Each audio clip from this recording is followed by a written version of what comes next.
Hello everybody, I Urvi Yadav from Canals Academy. We are doing halogen derivative topic. I know it's quite a long or huge topic, but it's very important topic. Here we are on the last topic of the chapter, that is electrophilic substitution reactions.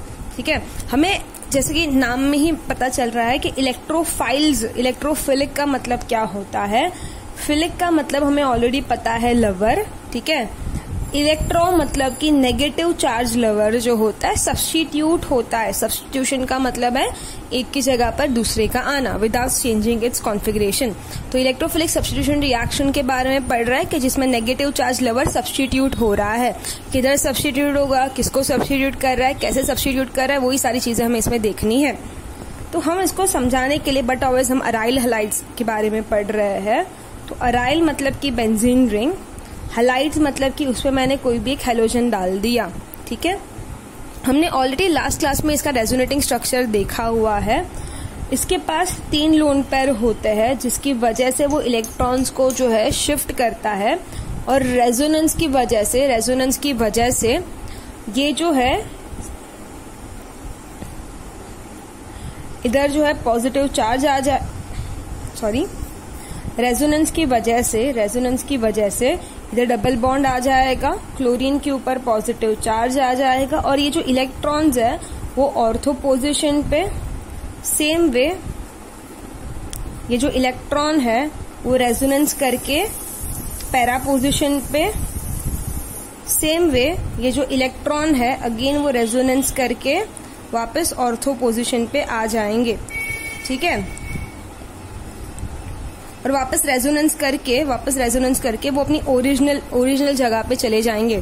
तो ये resonance वाला structure लिखाने का simple reason ये है मेरा कि ये जो क्लोरीन, ये जो हेलोजन है वो अपने इलेक्ट्रॉन देता है ortho, para and ortho position पे. जो लोग को याद नहीं है मैं बता देना चाहती हूँ, हमने पढ़ा था अगर ये फंक्शनल ग्रुप है तो ओम प्रकाश. ठीक है, ओम प्रकाश का मतलब था OMP, ऑर्थो मेटा पैरा. तो हमेशा फंक्शनल के बाजू से ऑर्थो, फिर मेटा और फिर पैरा लिखना होता है. ठीक है, तो हमने इसमें रेजोनेंस के हिसाब से देखा था कि ये जो क्लोरीन है अपना नेगेटिव चार्ज ऑर्थो, पैरा और ऑर्थो पोजीशन पे डालता है. तो इलेक्ट्रॉन का जो कॉन्सेंट्रेशन है इधर ज्यादा बढ़ने की वजह से इलेक्ट्रोफाइल जो है रिएक्ट कौन सी पोजीशन पे करेगा, ortho, para and ortho position पे करेगा. तो प्लीज आप ये लोग नोट लिख लीजिए कि electrophilic substitution reaction occurs at ortho and para position. ये जो इलेक्ट्रोफिलिक रिएक्शन है वो क्लोरोबेंजीन है, उसमें ऑर्थो और पैरा पोजीशन पे होगा. इसको स्टार मार्क करके लिख दीजिए. ठीक है, तो जैसे हमने देखा कि इलेक्ट्रोफिलिक सब्स्टिट्यूशन रिएक्शन जो होते हैं वो होते हैं सिर्फ और सिर्फ ऑर्थो और पैरा पोजीशन पे. किधर होंगे? सिर्फ और सिर्फ ऑर्थो और पैरा पोजीशन पे. तो वो आपको याद रखना है कि जो रिएक्शन होंगे सिर्फ और सिर्फ ऑर्थो पैरा पोजीशन पे होंगे.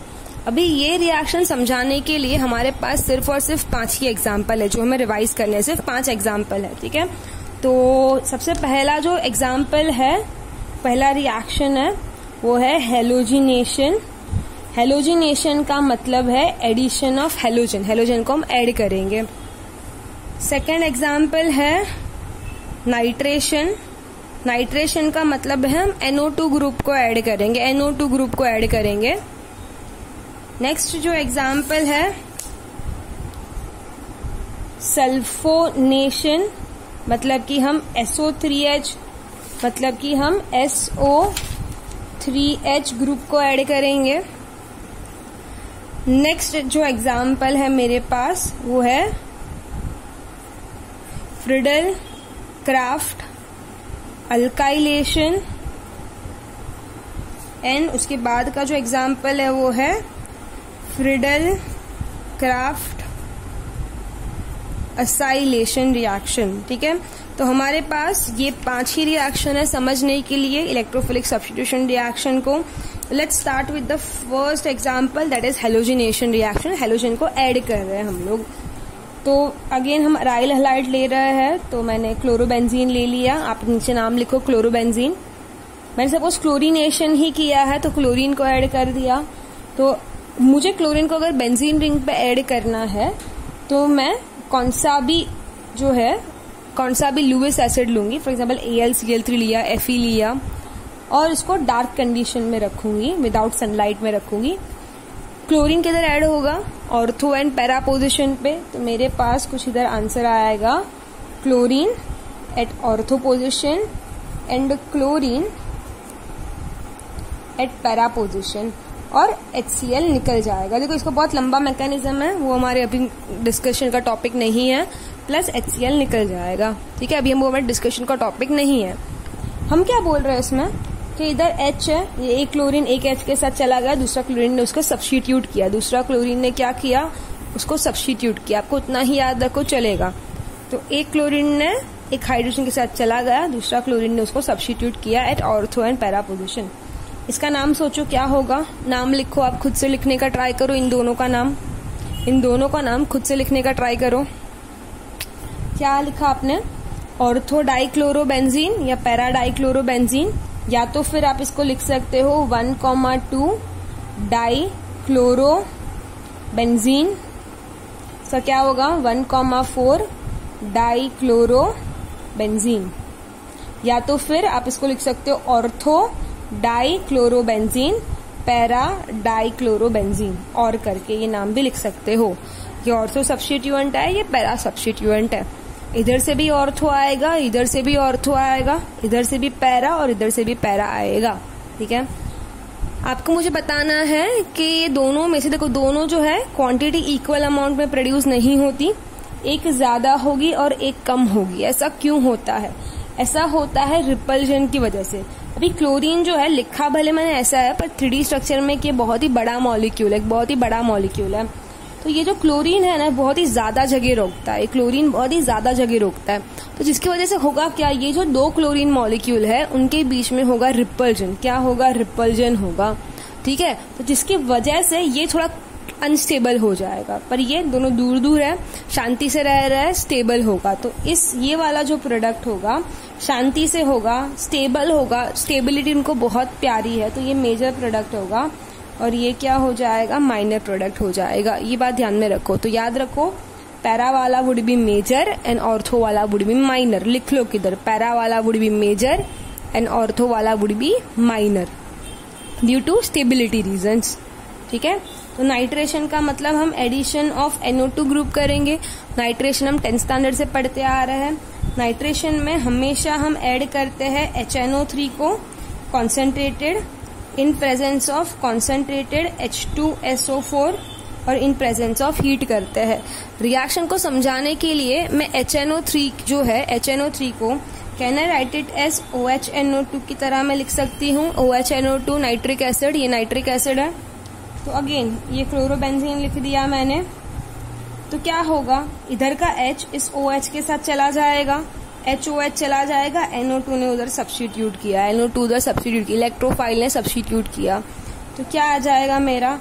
ये Cl, ये NO2 इधर आ सकता है, सेम वे ये NO2 पैरा पे भी आ सकता है। देखो भाई, आप चाहो तो इधर बिंदी मार सकते हो या अल्टरनेट ट्रिपल बॉन्ड भी डाल सकते हो, दोनों का मतलब सेम होता है। तो ये जो H है ये OH के साथ, ये जो H है ये OH के साथ चला जाएगा, ये जो H है ये OH के साथ चला जाएगा, NO2 जो है उधर सब्स्टिट्यूट हो जाएगा। ठीक है, ये NO2 जो है उधर सब्स्टिट्यूट हो जाएगा प्लस H2O। चलो इसका नाम ट्राई करो, नाम क्या होगा इसका? नाम ट्राई करो, नाम ट्राई करो, इसका नाम क्या होगा?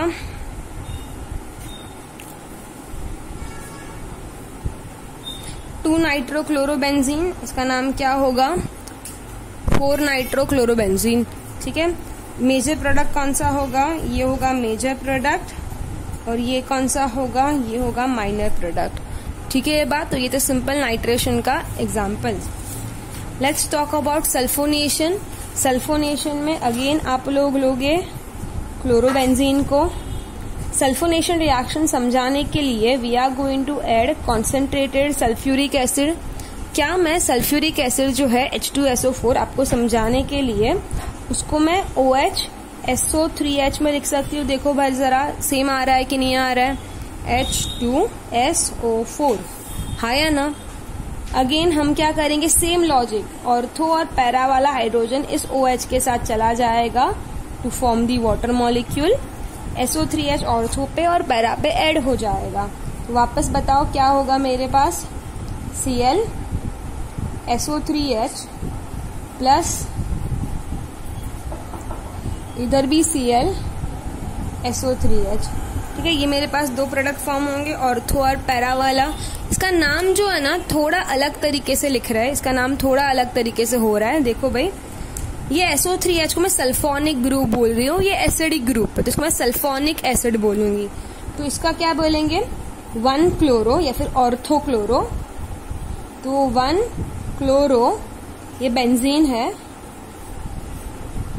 ये SO3H को सल्फोनिक ग्रुप बोलेंगे और ये एसिडिक है तो सल्फोनिक एसिड। तो 1 क्लोरो बेंजीन सल्फोनिक एसिड। इसका क्या आ जाएगा, देखो ये पोजीशन देखो भाई, 1 2 3 4, फोर्थ पोजीशन पे SO3H ग्रुप है, फोर्थ पोजीशन पे SO3H ग्रुप है। तो 4 क्लोरो बेंजीन सल्फोनिक एसिड। ये समझ में आया? किसी को कुछ भी डाउट है इसमें तो इसमें 1 क्लोरो, इसमें 4 क्लोरो बेंजीन सल्फोनिक एसिड। पक्का ये समझा? ठीक है।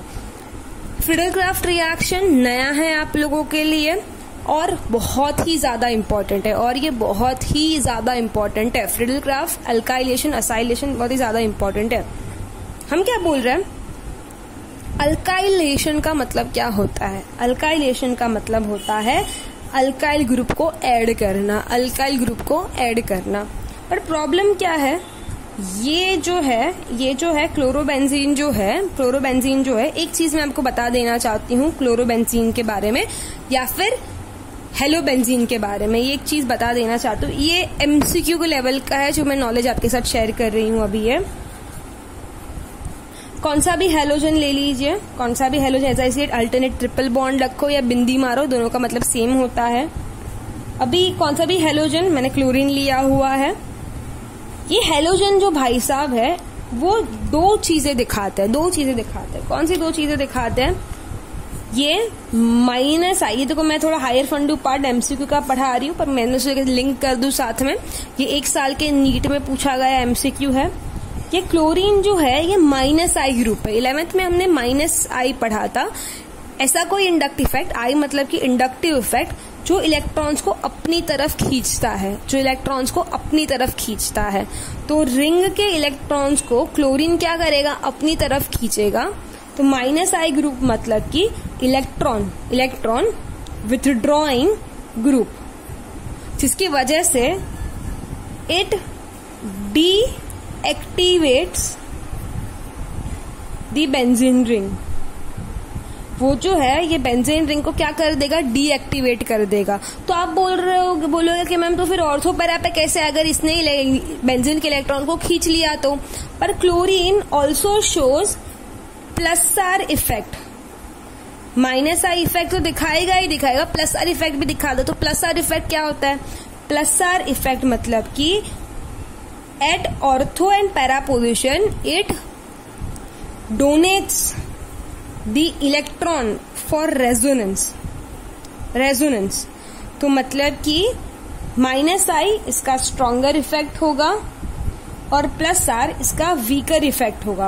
पर देखो, +R तो दिखाता है ना, इलेक्ट्रॉन देता है ना, जिसकी वजह से ऑर्थो और पैरा पे रिएक्शन होगा, पर थोड़ा स्लो होगा क्योंकि -I भी प्रेजेंट है। तो MCQ में अगर आए तो -I strong, +R weak, +R की वजह से ऑर्थो पैरा पे रिएक्शन होगा, ऑर्थो पैरा पे इलेक्ट्रोफिलिक रिएक्शन होगा। तो मतलब हम इसका ओवरऑल का मतलब क्या समझेंगे कि 2 chlorobenzene is ortho para directing, पर -I की वजह से रिएक्शन स्लो होगा। स्लो मतलब रुक के या फिर नहीं होगा, नखरे करेगा। तो ये MCQ का पार्ट है, लिख दो। Halogens -I strong, +R weak. पर प्लस आर की वजह से ऑर्थो पैरा पे होगा। क्लियर है ये बात? ठीक है। तो ये फ्रिडल क्राफ्ट अल्काइलेशन, अल्काइलेशन का मतलब अल्काइल ग्रुप को ऐड करना है। किधर ऐड करना है, वो कैसे ऐड करना है वो देख लेते हैं। जब भी आपको फ्रिडल क्राफ्ट रिएक्शन दिखाई दे, याद रखिए कि आपको हमेशा लुईस एसिड ऐड करने हैं। तो फ्रिडल क्राफ्ट रिएक्शन, दोनों फ्रिडल क्राफ्ट में नोट करके लिख दीजिए, दोनों में कैटलिस्ट हमेशा, इसमें भी और इसमें भी, दोनों में कैटलिस्ट हमेशा होंगे Lewis acid. Lewis acid are the catalyst. Lewis acid के एग्जाम्पल क्या हमारे पास Fe है, FeCl3 है, AlCl3 है, and etcetera are the Lewis acid that is there. ठीक है, etcetera are the Lewis acid which is there. तो एरो के ऊपर हम लिखेंगे अनहाइड्रस। अनहाइड्रस का मतलब जिसमें पानी ना हो, अनहाइड्रस AlCl3, और मैंने हीट लिख दिया। अगेन आप चाहो तो कोई दूसरा भी इस्तेमाल कर सकते हो। अनहाइड्रस AlCl3 और मैंने हीट इस्तेमाल कर दिया। तो ये था कैटलिस्ट भाई साहब, दोनों में कैटलिस्ट लिखना जरूरी है। कैटलिस्ट के प्रेजेंस में ही ये रिएक्शन होता है। तो अगेन क्लोरोबेंजीन मैंने लिख दिया इधर। अल्काइलेशन का मतलब अल्काइल ग्रुप का ऐड होना होता है, तो इधर मैंने अल्काइल ग्रुप लिख दिया RH, हेलोजन। हेलोजन X मतलब कि कौन सा भी हेलोजन ले लीजिए आप। तो क्या होगा, अगेन ऑर्थो और पैरा वाला H मैं बैलेंसिंग नहीं कर रही हूँ, इसके साथ भाग जाएगा टू फॉर्म HX। ये R ग्रुप ऑर्थो या फिर पैरा पे लग जाएगा। R ग्रुप आपका कौन सा भी हो सकता है, मिथाइल हो सकता है, इथाइल हो सकता है, जो भी आप चाहो वो हो सकता है। मेजर कौन सा होगा, बट ऑब्वियस आप सही बोले, पैरा वाला मेजर होगा, ये भाई साहब माइनर होगा। पक्का ये समझा? किसी को कुछ भी डाउट है इसमें? ठीक है। तो फ्रिडल क्राफ्ट असाइलेशन की बात करें तो असाइल ग्रुप को आप बोलते हो COCl ग्रुप।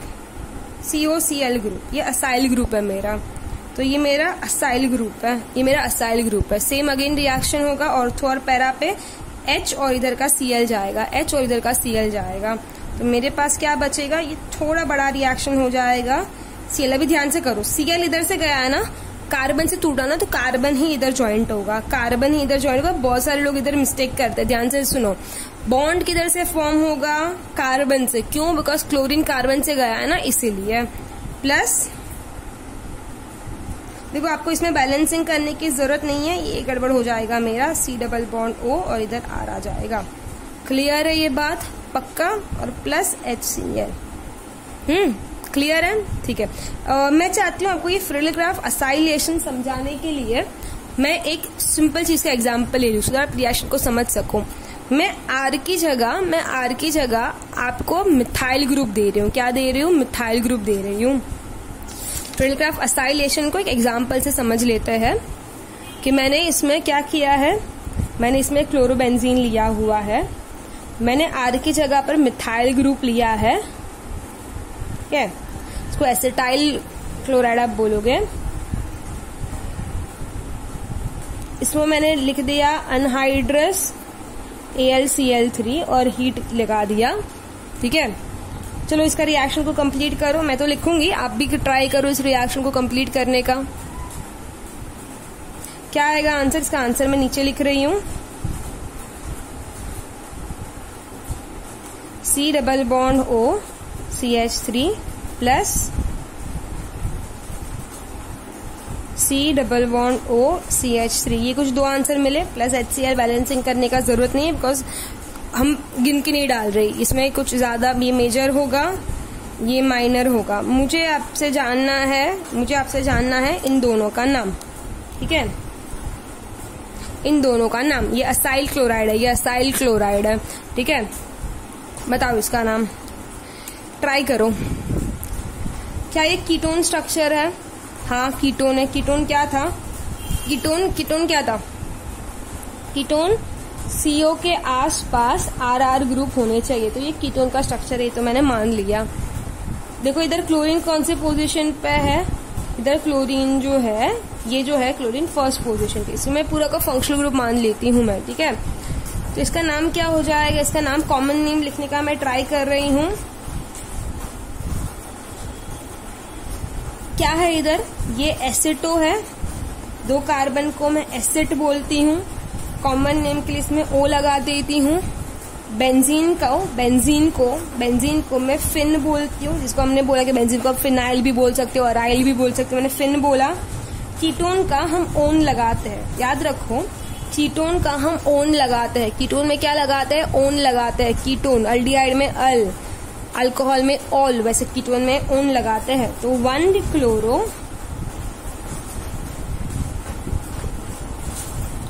सॉरी 2 क्लोरो, ये 1 और ये 2 क्लोरो एसिटोफिनॉन इसका नाम हो जाएगा। इसका नाम क्या हो जाएगा? 2 क्लोरो एसिटोफिनॉन। इसका नाम ट्राई करो, 1 2 3 4 क्लोरो एसिटोफिनॉन हो जाएगा। ठीक है ये बात, इसका नाम क्या हो जाएगा? 4 क्लोरो एसिटोफिनॉन। अभी मुझे एक क्वेश्चन है, how will you prepare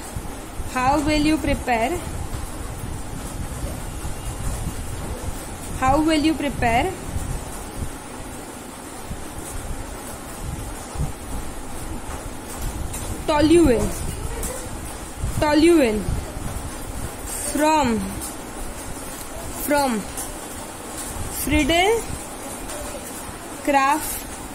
method.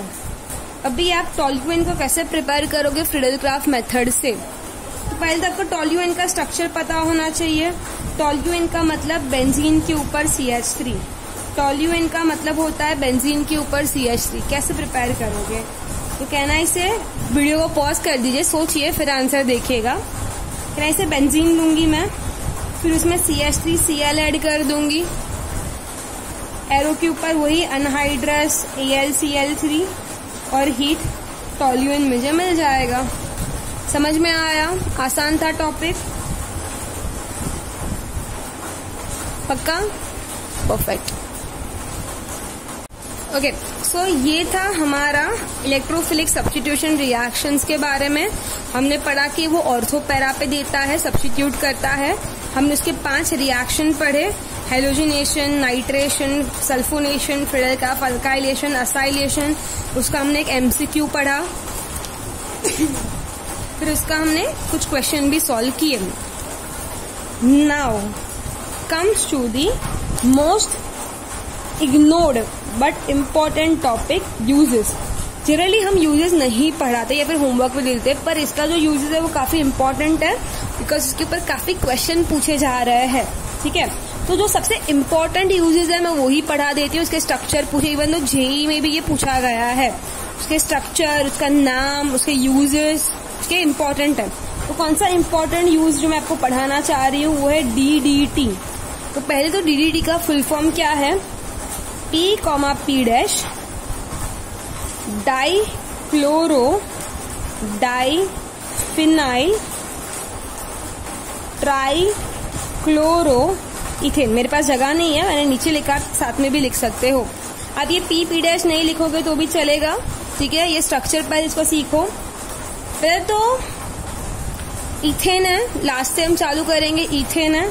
तो मतलब कि मैंने लिख दी है 2 कार्बन। मैं जानूँ कैसे स्ट्रक्चर आप कैसे भी लिख सकते हो। डाइक्लोरो डाइफिनाइल ट्राइक्लोरो, तो ट्राइक्लोरो है तो Cl। अभी देखो 2 फिनाइल है तो इधर तो बैठ नहीं सकते, तो इधर फिनाइल मतलब कि बेंजीन रिंग, मैंने आपको पढ़ाया हुआ है।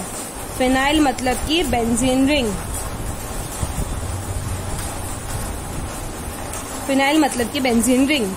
अभी इसमें 2 क्लोरीन है, पैरा और पैरा डैश पे, तो एक पैरा इधर डाला, एक पैरा इधर डाला, ये पैरा पोजीशन है। और बैलेंसिंग के लिए, बैलेंसिंग कंप्लीट करने के लिए H डाला। तो ये है DDT का structure. P dichloro diphenyl trichloro ethane. Important, नाम इम्पोर्टेंट है, स्ट्रक्चर इम्पोर्टेंट है। यूजेस, अभी आपने देखा होगा वो चीटियो वाला या कौन सा टिड्डी वाला जो है, तो वो जो अटैक होता है, तो वैसे ही मॉस्किटो का अटैक है या ऐसे ही कौन से भी जो है आ जाते हैं टिड्डी या जो भी है कीटाणु जो भी आ जाते हैं, खेतों को खराब करते हैं, उनको मारने के लिए एज ए पेस्टिसाइड की तरह DDT का इस्तेमाल किया जाता है। DDT 1948 में एक साइंटिस्ट मिलर है, उसने डिस्कवर किया था। जस्ट एक्स्ट्रा नॉलेज दे रही हूँ। इसकी वजह से उसको नोबेल प्राइज मिला था, जिसकी वजह से वर्ल्ड वॉर 2 के बाद उसका DDT का यूज बहुत ही बढ़ गया था, बिकॉज मलेरिया था तब, उसको भगाने के लिए, मच्छर को भगाने के लिए DDT काफी ज्यादा हेल्पफुल हो रहा था। पर केमिकल है, हार्मफुल है। प्रॉब्लम क्या था डीडीटी के साथ, डीडीटी बॉडी में रह जाता था, फूड सिस्टम में रह जाता था। ओके, तो it is very toxic in nature, लोग हाई कॉन्सेंट्रेशन में मर भी सकते हैं उसके। तो इसकी वजह से डीडीटी को अभी कम्प्लीटली बैन कर दिया है। पर हाँ, ये डीडीटी का स्ट्रक्चर, नाम, यूजेस इंपॉर्टेंट है, याद रखना, ठीक है। उसके अलावा कौन कौन से यूजेस आपको सिर्फ थोड़े ध्यान में रखने हैं। उसके अलावा के यूजेस आपको याद रखने हैं। CH2Cl2, इसका नाम है डाइक्लोरोमीथेन, ठीक है। उसके बाद है CHCl3, ट्राइक्लोरोमीथेन, जिसको आप बोलोगे, क्या बोलोगे, क्लोरोफॉर्म, सुपर। इसके बाद है CCl4, टेट्रा, आप नाम सोचो, टेट्रा क्लोरोमीथेन, या फिर इसका और नाम है कार्बन टेट्रा क्लोराइड। उसके बाद आपको पढ़ना है CHI3, ट्राई आयोडो मीथेन को पढ़ना है CCl2F2, that is difluoromethane. But obvious ये क्लोरो फ्लूरो कार्बन्स में आता है। तो ये कुछ बेसिक दूसरे जो है यूजेस आपको ध्यान में रखने हैं। क्या क्या यूजेस है वो एक बार देख लेते हैं हम लोग। सबसे पहला है डाइक्लोरो मीथेन। ये जो सारे के सारे हैं, they all are best solvent मतलब कि जो सल्यूट को इजीली अपने अंदर समा दे। They are the all best solvent use in industries very very nicely. Okay, बहुत ज्यादा इस्तेमाल इंडस्ट्री में, लैब में इस्तेमाल होता है। ये दोनों का इस्तेमाल परफ्यूम इंडस्ट्री में भी हो सकता है, because they are sweet smelling. They all are volatile, मतलब हवा में उड़ जाएंगे। तो वोलेटाइल की वजह से होगा क्या, वो तो हवा में उड़ जाएंगे, सैल्यूट बच जाएगा, तो प्यूरिफिकेशन का हमें जरूरत नहीं पड़ेगा, एक्स्ट्रा स्टेप की जरूरत नहीं पड़ेगी। They are volatile, best solvent है, स्वीट स्मेलिंग है, ठीक है। बहुत सारी इंडस्ट्री में इसका यूज होता है। पर प्रॉब्लम ये है इन लोग के साथ कि दे आर टॉक्सिक, ठीक है। They cause cancer, they do cause cancer cause कर सकते हैं। They are toxic in nature. अगर ज्यादा अमाउंट में लिया, नोजिया, वॉमिटिंग, इरिटेशन, ये सारी चीजें भी हो सकती है इनसे, ठीक है। अगर मैं बात करूं तो CHI3, हाँ बाय द वे, आपने जब ये क्लोरोफॉर्म सुना होगा तब आपको वो मूवी में दिखाने वाले बेहोश करने वाले केमिकल के बारे में भी ध्यान आया होगा। तो ये वही क्लोरोफॉर्म है, बिकॉज ये नर्वस सिस्टम को डिप्रेस कर देता है। इसकी वजह से ये बेहोश करने के लिए भी काम आता था। अभी नहीं करे कि इसलिए अवेलेबल नहीं है, आप इसको इस्तेमाल नहीं कर सकते। अगर मैं ट्राइआयोडोमीथेन की बात करूं तो ये मेडिसिन में इस्तेमाल होता है, येलोइश कलर का सब्सटेंस होता है। अगर मैं टिंचर आयोडीन की बात करूं तो उसमें भी ये थोड़ा इस्तेमाल करते हैं। ये आयोडीन के सोर्स की तरह, ये क्लोरीन के सोर्स की तरह काम आता है हमें। प्रॉब्लम ये है कि इसका ड्रॉबैक ये कि अगर मैं स्किन पर लगाऊंगी तो स्किन थोड़ा इरिटेट होगा, ठीक है। हम बोलते हैं ना स्क्रैचिंग जैसा इफेक्ट आता है, जलन जैसा होता है, तो ये इसका साइड इफेक्ट्स है। अगर आंखों में चला गया बहुत ही ज्यादा इरिटेशन होगा, तो आंखों से या स्किन से थोड़ा एलर्जी भी क्रिएट कर सकता है ये। डाइफ्लोरोमीथेन, इसके बारे में क्या बताओ, आपने 10th में जो है इसके ऊपर बहुत सारे जो है प्रोजेक्ट बनाए हुए हैं। दैट इज ग्लोबल वार्मिंग का गैस है, कूलिंग की तरह, बट ऑफ रेफ्रिजरेंट में काम आता है, कूलिंग करता है, इसको अवॉइड, पर इससे ग्लोबल वार्मिंग, ओजोन डिप्लेशन भी होता है। तो ये सारे जो थे कुछ बेसिक यूजेस है जो आपको ध्यान रखना है। ये इंपॉर्टेंट यूज है, इसको भी आपको थोड़ा ध्यान रखना है, ठीक है। तो ये था हमारा जो चैप्टर था हेलोजन डेरिवेटिव। तो हेलोजन डेरिवेटिव चैप्टर जो है इधर तक था। हमने क्या पढ़ा था उसमें, डेफिनेशन, क्लासिफिकेशन, क्या पढ़ा था, definition, classification, nomenclature, nature of C'(X)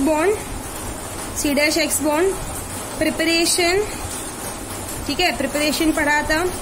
हमने पढ़े थे उनकी कुछ फिजिकल प्रॉपर्टी, हमने कुछ उसके पढ़े थे फिजिकल प्रॉपर्टी, हमने कुछ उसके पढ़े थे केमिकल रिएक्शंस में भी केमिकल रिएक्शंस में भी हमने पढ़ा था nucleophilic substitution reaction, SN1, SN2, optical activity, elimination reaction, ठीक है। फिर हमने ऑप्टिकल एक्टिविटी जो एक इम्पॉर्टेंट टॉपिक हो जा रहा है, SN1, SN2 mechanism, SN1, SN2 mechanism जो इम्पोर्टेंट टॉपिक है, ठीक है। फिर हमने अराइल हलाइड्स के बारे में पढ़ा था। अराइल हलाइड्स में nucleophilic substitution reaction, electrophilic substitution reaction, उसके गिव रीजंस पढ़े थे, और फिर लास्ट में पढ़ा था यूजेस। तो ये है पूरा हैलोजन डेरिवेटिव के बारे में। तो ये था हमारा ये पूरा चैप्टर। आई एम होपिंग आपने कुछ भी मिस आउट नहीं किया है। मिस आउट किया तो please go back to the previous topic and revise this stuff. This is one of the important topics of your organic chemistry. We'll start with a new chapter in the next class. Thank you.